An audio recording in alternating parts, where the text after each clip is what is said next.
আমার আজকের এই অভিযোগটি সম্পূর্ণ বিদ্যুৎ অফিসের বিরুদ্ধে। আপনারা লোডশেডিং দিচ্ছেন ইতিমধ্যেই, যেটা সন্ধ্যা 6টা থেকে 8টার মধ্যে, যেই সময়টাতে ছাত্ররা লেখাপড়া করে, যেই সময়টাতে মানুষের রান্না বান্না হয়, যেই সময়টাতে ব্যবসা বাণিজ্য হয় এবং আরও জরুরি কাজ রয়েছে যেগুলো বিদ্যুৎ ছাড়া করা সম্ভব নয়।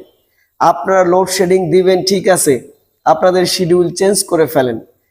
আপনারা শেষ রাতের দিকে লোডশেডিং দেন, 1 ঘন্টার জায়গায় 2 ঘন্টা দেন, তাতে কোনো সমস্যা নেই। আপনারা দিনের অন্য সময় লোডশেডিং দেন, কিন্তু মানুষের যখন প্রয়োজন, যেই সময় মানুষ খাওয়া দাওয়া করে, যেই সময় মানুষ আরো জরুরি কাজ সারে, সেই সময় কেন লোডশেডিং? এখান থেকে এই ঘটনার তীব্র নিন্দাবাদ জানাচ্ছি এবং আমরা চাই অচিরে এই সমাধান আপনারা করবেন। আমার সাথে অনেকেই একমত যে বিদ্যুতের লোডশেডিং হবে, এটা হওয়াটা স্বাভাবিক, কারণ উৎপাদনের তুলনায় হয়তো চাহিদা অনেক তীব্র।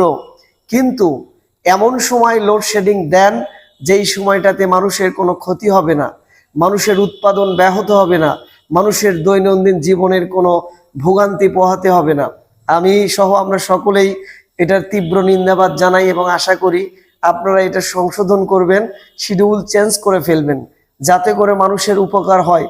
কারণ যেগুলো পাবলিক রিলেটেড বিষয়, সেই জায়গাগুলোতে আপনারা যারা রয়েছেন অবশ্যই জনগণের সুবিধা অসুবিধার দিকে খেয়াল রেখে আপনাদের শিডিউল করবেন। এবং সর্বাগ্যে আপনারা ভুলে যাবেন না যে আমরা এখানে বিদ্যুতের চড়া মূল্যে, বিদ্যুতের চড়া দাম দিয়ে বিদ্যুৎ কিনে থাকি। সুতরাং সেই জায়গায় এসে আপনারা আমাদের এই জনভোগান্তি সৃষ্টি করবেন না। আমি এই কথা ব্যক্ত করেই সকলের দৃষ্টি আকর্ষণ করছে এই বিষয়ে কথা বলবার জন্য।